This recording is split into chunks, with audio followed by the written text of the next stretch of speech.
बिस्मिल्लाहिर्रहमानिर्रहीम। अस्सलाम वालेकुम व्यूअर्स, हेलो फ्रेंड्स, वेद बर्ड्स चैनल में आप लोगों का खुशामदीद। उम्मीद करता हूँ दोस्तों आप सब खैरियत से होंगे। अल्लाह आपको सेहत तंदुरुस्ती दे, अपने को मान में रखे। तो आज की वीडियो बना रहा हूँ, एक भाई हमारे साथ, हरमीत सिंह उनका नाम है। तो वो कहते हैं कि हबीब भाई, मेरे कबूतर पहले 4 बजे तक उड़ रहे थे, अब जो है मेरे कबूतर यानी 11 बजे तक उड़ रहे हैं और बिल्कुल उड़ान उन्होंने कम कर दी है। तो आप बताएं कि मैं क्या करूं? जबकि हरमीत सिंह का कहना ये है कि मैं खुराक में बादाम, मोटी इलायची, काली मिर्च और मुनक्का यानी इन चीज़ों का इस्तेमाल कर रहा था, और साथ में जो है एक यानी विटामिन का टैबलेट इस्तेमाल कर रहा था, सेंट्रम। तो ठीक है, तो यानी इन सेंट्रम टैबलेट यूज़ करने की वजह से ही मेरे कबूतरों ने परवाज़ कम करी है। तो मैं आपको ये बता दूं कि हरमीत सिंह, देखो, कबूतर को खुराक जो है यही एक ऐसी चीज़ है जो कबूतर की परवाज़ को बढ़ाती है, ठीक है। और यही एक ऐसी चीज़ है जो कबूतर की यानी कि परवाज़ को बिल्कुल ज़ीरो कर देती है। तो जब भी कबूतर को खुराक दी जाए, सोच समझ के दी जाए, कि मौसम को समझ के देनी चाहिए कि यार मौसम में गर्मी है कि यानी लू है, कि यानी मौसम को समझ के ही आपने कबूतर को खुराक देनी है। वरना तो आप यानी ये कर सकते हो कि बिल्कुल सादी खुराक दे सकते हो, जिस तरह यानी कि मैं अपने कबूतरों को दे रहा हूँ। यानी कि अब मौसम ऐसा है कि ना ही ज़्यादा गर्म है मेरे यहाँ कराची में, क्योंकि अक्सर क्लाइमेट में यानी कि बादल बने रहते हैं, ठीक है। तो अगर ज़्यादा ठंडी खुराक बनाएंगे तो कबूतर क्या करेगा कि आसमान की गहराई नहीं करेगा, ठीक है। अगरचे हम खुराक में यानी गर्म चीज़ों का इस्तेमाल करेंगे, और जैसे हवस हो जा रही है आजकल, तो यानी ज़्यादा गर्मा जाएगा कबूतर, तो वो भी नहीं उड़ेगा। तो इस दौरान आपने करना ये है कि आप यानी कि अगर आपके यहाँ ज़्यादा गर्मी हो रही है तो आपने खुराक में कोशिश ये करनी है कि कोई यानी 1-2 आइटम ऐसे ले लो खुराक में जो तासीर जिनकी ठंडी हो, ठीक है। तो आपका कबूतर ख़राब नहीं होगा। अगर आप यानी कि गरम खुराक बनाओगे और ऊपर मौसम भी गर्म है, तो अच्छा कबूतर जो परवाज़ी होगा वो आपको धोखा दे जाएगा, वापस नहीं आएगा, ठीक है। क्योंकि कबूतर में ज़्यादा घबराहट हो जाएगी, और कबूतर पहले से अंदर से बहुत गर्म है और मौसम भी गर्म है, तो कबूतर बाहर रह जाते हैं ऐसे, ठीक है। तो जिस तरह मैंने आपको बताया कि आप खुराक को समझ के कबूतरों पे इस्तेमाल करो, तो इंशाल्लाह आपको इसका ज़रूर फ़ायदा होगा। तो यही कुछ था दोस्तों, जिस तरह मैंने आपको बताया कि कोशिश ये करो कि अगर मौसम में ज़्यादा गर्मी है तो खुराक यानी ज़रा ठंडी रख लो। अगर मौसम ज़्यादा आपके यहाँ ठंडा महसूस हो रहा है तो खुराक में आप गर्म चीज़ों का इस्तेमाल करो, ठीक है। और जो टैबलेट सेंट्रम विटामिन है, तो ये भी बहुत अच्छी चीज़ है, यानी कि कबूतर के फ़ायदा ही पहुँचाती है, लेकिन ज़्यादा मकदार और ज़्यादा इस्तेमाल करने से कबूतर के अंदर खुश्की पैदा हो जाती है, ठीक है। तो इस चीज़ को ज़रा आप समझो कि आप जिस तरह कह रहे हो कि आपके कबूतर पहले 4 बजे तक उड़ रहे थे, ठीक है। तो अब वही कबूतर आपके 11 बजे तक उड़ रहे हैं। तो मसला ये है कि कबूतर जो सुबह होता है ज़रा, यानी सुबह जब हम कबूतर छोड़ते हैं तो मौसम में ज़्यादा टेम्परेचर भी नहीं होता, और मौसम ज़रा नरम होता है। जैसे जैसे मतलब बढ़ता जाता है 10, 11, 12 बजे का टाइम इस तरह बढ़ता जाता है, तो सूरज यानी और ऊपर होता जाता है, तो कबूतर को यानी गर्मी ज़्यादा महसूस होती है, जिसकी वजह से कबूतर जो है ना प्रवास कम करता है और भागता है नीचे की तरफ। तो आप ये करो कि जिस दिन यानी आप नागा करते हो कबूतर को, ठीक है, उस दिन आपने ये करना है कि अर्ली मॉर्निंग आपने कबूतर को, पहले तो आपने ये कर लो कि जिस तरह मतलब आज आपका रेस्ट का डे है, ये पहली बार नहीं है, मैंने कई बार ये बात बताई है आप लोगों को, और जो इस चीज़ पे अमल करेगा इंशाल्लाह उसको ज़रूर फ़ायदा होगा। तो देखो, करना ये है आपने कि जिस दिन आप रेस्ट दे रहे हो, सुबह अर्ली मॉर्निंग आप कबूतर के पास जाओ, जिस तरह उड़ाने के लिए सुबह 5-6 बजे पहुँच जाते हो। जिस दिन रेस्ट का दिन होता है, अक्सर भाई यानी लापरवाही करते हैं, 9, 10, 11 बजे जाते हैं। तो यानी कि वो जो अच्छा टाइम होता है कबूतर को सँभालने का, वो टाइम निकल चुका होता है। तो जिस तरह आप नागा करते हो, नागे के दिन भी आपकी कोशिश यही होनी चाहिए कि सुबह आप कबूतर के पास 5 बजे पहुँच जाओ, ठीक है। उसे पकड़ के उससे कबूतर को पलटा दो। जितना यानी उसके पोर्ट में जो जो भी बची हुई चीज़ है वो सारी पलटा दो कबूतर को, और सादा यानी नीम गर्म पानी ऐसा होना चाहिए कि ज़्यादा गर्म ना हो पानी, ठीक है। नीम गर्म पानी आप कबूतर को 10 सीसी देकर आप कबूतर को यानी पलटाने के बाद 10 सीसी पानी देते जाओ, और कबूतर को यानी कि खुड्डे में अंदर छोड़ते जाओ, ठीक है। खुड्डे में अंदर बिठा दो। फिर उसके यानी 1-2 वक्फे के यानी कुछ ही वक्फे के यानी 5 से 10 मिनट के वक्फे के बाद आपने क्या करना है, कबूतर को थोड़ा-सा मक्खन जो है, मक्खन की गोलियाँ बना लो, ठीक है। वो कबूतर को देते जाओ और जाल में छोड़ते जाओ। कम से कम 1 से डेढ़ घंटा आपने कबूतर को जाल में बिठाना है, धूप में बिठाना है, ताकि वो मक्खन जो है वो पूरा उसके जो अंदर है, वो उसके अंदर आंतों तक जाए और पूरी चिकनाई पैदा करे। कबूतर के अंदर जब चिकनाई होगी तो इंशाल्लाह कबूतर आपका यानी जितनी भी लू होगी ना उससे लड़ेगा आपका कबूतर। आप ये चीज़ को ज़हन में रखो, ठीक है। तो ये एक यानी प्रोसेस था जो मैंने आपको बताया कि जिसकी वजह से आपके कबूतर यानी परवाज़ कम कर रहे हैं। मसला और कुछ नहीं है, मसला यही है कि आपके कबूतर खुश्की मना रहे हैं, खुश्क हो रहे हैं, जिसकी वजह से उनकी परवाज़ में कमी आ रही है। तो मक्खन का इस्तेमाल करो, इंशाल्लाह आपके कबूतर जो हैं बिल्कुल फिट रहेंगे और अच्छी परवाज़ की तरफ दोबारा चले जाएंगे। ठीक है, तो यानी मक्खन जो है हर तीसरे दिन आपने कबूतर में इस्तेमाल करना है। इसका कोई साइड इफ़ेक्ट नहीं है, उल्टा आपके कबूतर को इससे फ़ायदा ही होगा। तो जो सेंट्रम आप यूज़ कर रहे हो, तो उसकी अगर आप यानी कि जिस तरह एक टैबलेट होती है, कम से कम आप 20 से 25 कबूतरों का इस्तेमाल कर सकते हो, तो हफ्ते में 2 बार कर लेनी चाहिए या हफ्ते में 1 बार कर लेनी चाहिए।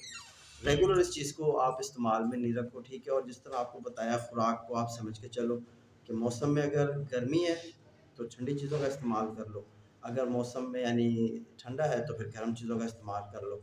अगर कबूतर को यानी जिस तरह का मौसम मिलेगा, कबूतर उस तरह की परवाज़ आपका करेगा। ठीक है, तो कबूतर को नीचे से पहले तैयार करो कि आज यानी कि मैंने कबूतर उड़ाने हैं, कबूतर मेरे अगर अंदर से गरमाए होंगे तो ये निकल जाएंगे गहराई की तरफ, अगर ये ठंडे होंगे तो ये नीचे नीचे फिरते रहेंगे, फिर गहराई नहीं पकड़ेगा कबूतर। ठीक है, तो मैं भी आज खुराक बनाने लगा था, तो आप देख सकते हो तो मेरे यानी कि कुछ ही कबूतर हैं, उनके लिए मैंने ये कुछ बादाम लिए हैं, 10-12 बादाम लिए, और एक ये मुनक्का आप देख सकते हो कि मैंने इसको भिगो के रखा था इन बादामों के साथ। ठीक है, तो बादाम यानी मैंने ले लिए, 3 कबूतरों को मैंने देनी है खुराक। ठीक है, तो यानी मैंने ले लिए 3 कबूतर के हिसाब से बादाम, ज़्यादा बादाम नहीं है मेरे पास, 10 से 12 बादाम लिए मैंने 3 कबूतरों के लिए, और एक मुनक्का इनके साथ मैंने भिगो के छोड़ दिया था। ये मैंने कम से कम इनको भीगे हुए 12 घंटे हो चुके हैं। अब मैं इनकी एक सिंपल सी खुराक बनाऊंगा, तो आपको दिखा देता हूँ जिस तरह मैं बनाऊंगा। तो माशाल्लाह दोस्तों, आप देख सकते हो कि मैंने जिस तरह आपको बताया कि 10 से 12 बादाम लिए मैंने और एक मुनक्का, जितनी देर बादाम भीगे रहे उतनी देर मैंने मुनक्का भिगो दिया। अब मैंने इसको खोल के इसके अंदर से बीज निकाल लिया। ठीक है, तो सबसे पहले मैं इसी को यानी इसके अंदर डाल के इसकी जो है ना एक चटनी सी बना लूँगा। ठीक है, तो ये मुनक्का इसलिए दिया जा रहा है कबूतर को कि ये मुनक्का कबूतर में बहुत फ़ायदा पहुंचाता है, इससे कबूतर के अंदर खून की कमी नहीं होती। ठीक है, और ये जो है खुराक को अच्छे से हज़म भी करता है। ठीक है, और ये गर्म बहुत होता है, लेकिन जिस तरह मैंने आपको बताया कि कबूतर को खुराक देने से पहले मौसम को समझना बहुत ज़रूरी है। जिस तरह अब यानी कि गर्मी सी महसूस हो रही है, तो इसीलिए मैंने मुनक्के को इस्तेमाल में लिया है, लेकिन इसको मैंने भिगो दिया था बादामों के साथ। ठीक है, तो जितनी देर यानी कि बादाम भीगे रहे उतनी देर मुनक्का भी इनके साथ भीगा रहा। तो मुनक्का यानी जब भिगो के रखोगे तो इसकी तासीर जो है ना ठंडी हो जाएगी, लेकिन जो इसका काम है वो करेगा ये। यानी जिस तरह आपको बताया ना, कबूतर में खून की कमी नहीं होने देता, ये खून बनता है इससे। ठीक है, और हाजमे का काम भी अच्छा करता है, ये चिकनाई भी पैदा करता है, आंतों के लिए बहुत अच्छा है ये। तो इसी तरह अब मैंने इसमें ये जिस तरह मेरे पास 10 से 12 बादाम थे ना, तो ये बादाम मैंने इसमें शामिल कर देने और इनको मैंने बिल्कुल यकजान कर लेना है। ठीक है, तो कभी भी बादाम आप कबूतर को दे रहे हो तो कोशिश ये करो कि इन दिनों जैसे टेम्परेचर है, ठीक है, तो इन दिनों बादाम भीगा देना चाहिए, क्योंकि वैसे ऊपर बहुत ज़्यादा गर्मी होती है। तो कबूतर को कोशिश करो बादाम भिगो के दो। तो ये 3 कबूतर थे मेरे, तो उनके लिए मैंने खुराक सोचा कि उनके लिए बना ली जाए। तो ये मैंने सोचा कि चलो, भाइयों ने सवाल भी करा हुआ था तो कुछ गपशप भी हो जाएगी और कुछ इंशाल्लाह टिप भी आपको मिल जाएगी। तो बेफ़िक्र हो जाओ, जिस तरह मैंने आपको बताया कि आपके कबूतर में यही परेशानी है। ठीक है, तो आप साथ बने रहो, मैं ये खुराक बनाता हूँ, फिर अपने कबूतरों को जिनको दूँगा उनका भी आपको शौक़ कराता हूँ। तो किस तरह एक भाई ये भी पूछ रहा था मुझसे कि यार कबूतर को कितनी गोलियां देनी चाहिए। तो भाई मेरे, वो आप पे डिपेंड करता है और आपके कबूतर पे डिपेंड करता है कि आप कितना अफोर्ड कर सकते हो कबूतर के लिए बादाम। ठीक है, तो बादाम के बिना कबूतर नहीं उड़ते, ये आप जहन में रखो। ठीक है, जो कबूतर बादाम के बिना उड़ेगा वो आपको एक दिन छोड़ के चला जाएगा। ठीक है, जिस कबूतर में बादाम होगा वो कबूतर की कोशिश होगी कि घर आऊँ। ठीक है, तो बादाम यानी एक कबूतर के लिए 10 से 12 बादाम बहुत ज़रूरी हैं, जो हमारे हाई फ्लायर में है। ठीक है, लो फ्लायर में तो आप यानी कि कम से कम 18 से 20 बादाम भी कबूतर को दे सकते हो, 30 भी दे सकते हो, जितना आपका कबूतर चला जाए। ठीक है ना, क्योंकि सुबह हमने कबूतर को पलटाना होता है। अगर हमारा कबूतर 10 बादाम हज़म कर रहा है, हम उससे 15 दे रहे हैं, तो सुबह पलटाते वक्त 5 बादाम बाहर आ जाएंगे। तो ठीक है ना, तो बादाम भी महंगे होते हैं, तो जो भाई अफोर्ड कर सकता है, यानी कि मैं जिस तरह यानी कि 3-3 बादाम दे रहा हूँ, मुझे पता है कि मेरे कबूतर ये 3 बादाम आराम से हज़म कर जाएंगे, क्योंकि कबूतर मैं भी कभी कभी शौक़ करता हूँ, कभी कभी उड़ाता हूँ, रोज़ नहीं उड़ाता। ठीक है भाइयों, तो ये मैं एक यानी कि आपको बना के दिखाता हूँ। तो माशाल्लाह दोस्तों, जिस तरह आपको दिखाया है कि मैंने खुराक बनाई है कबूतरों के लिए, तो आपको दिखा दूँ कि देख सकते हो कि मैंने कुछ ही मतलब गोलियाँ बनाई हैं। तो ये आप देख सकते हो, बस यही चीज़ है। तो ये अब कबूतर को जाके मैंने दे देनी है। 3-3 4-4 गोलियाँ जितनी आ जाएँ कबूतर पे, ठीक है। तो 3 कबूतरों के लिए खुराक बनाई थी, तो उनको ही सिर्फ देना है, तो बाकी कबूतरों के लिए नहीं है। मतलब कि ये तो इसलिए बना के दे रहा हूँ कि कुछ दिनों पहले मैंने इनसे परवाज़ ली थी कुछ कबूतरों से, आपके साथ शेयर भी करा था। तो इसमें मेरे 3 कबूतर जो हैं अब तक वो यानी कि हैं तो सही, कबूतर तो बिल्कुल फिट है, लेकिन थोड़ा उनका वज़न जो है ना वो कम महसूस हो रहा है मुझे। तो इसलिए 3 कबूतरों के लिए मैंने अलग से खुराक बनाई कि मैंने कहा चलो उनको दे दूँ, बाकी कबूतरों को मैंने सिंपली बाजरा ही देता रहा। और माशाल्लाह जिस दिन उड़ाए थे उस दिन यानी उनके लिए बादाम कुछ बनाए थे, 3-3 बादाम रखे थे कबूतरों के लिए। तो 5 कबूतर मैंने उड़ाए थे, तो जिसमें से 2 थे मेरे कबूतर के पट्ठे थे, बच्चे थे। तो उन बच्चों के लिए मैंने कोई खुराक नहीं बनाई, तो ये बड़े जो 3 कबूतर थे उनके लिए मैंने खुराक बनाई। तो सोचा आप लोगों के साथ भी शेयर कर लूँ, और कुछ भाई सवाल भी कर रहे थे कि कबूतर नहीं उड़े। तो इंशाल्लाह दोस्तों, जिस तरह मैंने आज आपको बताया कि खुराक मौसम पे डिपेंड होती है, और उसी तरह से आपने कबूतर को खुराक बना के देनी है। तो इंशाल्लाह जो मौसम को समझ के कबूतर पे अपने खुराक का इस्तेमाल करेगा, उसके कबूतर पीछे नहीं आएँगे परवाज़ में, आगे बढ़ेंगे। और कबूतर ये देखो कि खुश्क ना हो आपका, ठीक है? कबूतर जो खुश्की मना जाएगा, एक तो वो परवाज़ कम कर जाता है। जैसे ही मतलब थोड़ी धूप तेज़ होती है, कबूतर भागता है घर की तरफ। तो अगर कबूतर ये सीन पार्ट आपके साथ कर रहे हैं, तो आप समझ लो कि कबूतर खुश्क हो रहे हैं, फिर आप उनमें जो है ज़रा मक्खन का इस्तेमाल करो, इंशाल्लाह कबूतर आपकी अच्छी परवाज़ की तरफ आ जाएँगे। तो उम्मीद करता हूँ मेरी ये वीडियो आपको ज़रूर फ़ायदा पहुँचाएगी। तो वीडियो लंबी हो चुकी है, नहीं तो मैं आपको शौक कराता इसी वीडियो में कबूतरों का भी, और ये किस तरह दी जाती है ये भी दिखाता। तो एक भाई थे, उनका सवाल था कि यार हबीब भाई ये बताइए गोली क्या साइज़ की होनी चाहिए? तो आप देख सकते हो मैंने ये साइज़ बनाया है। तो ये यानी कि आपकी गोली इस तरह की बनी हुई होनी चाहिए, ठीक है, खुराक की, कि वो कबूतर को ईज़िली गले में फँसे कहीं ना।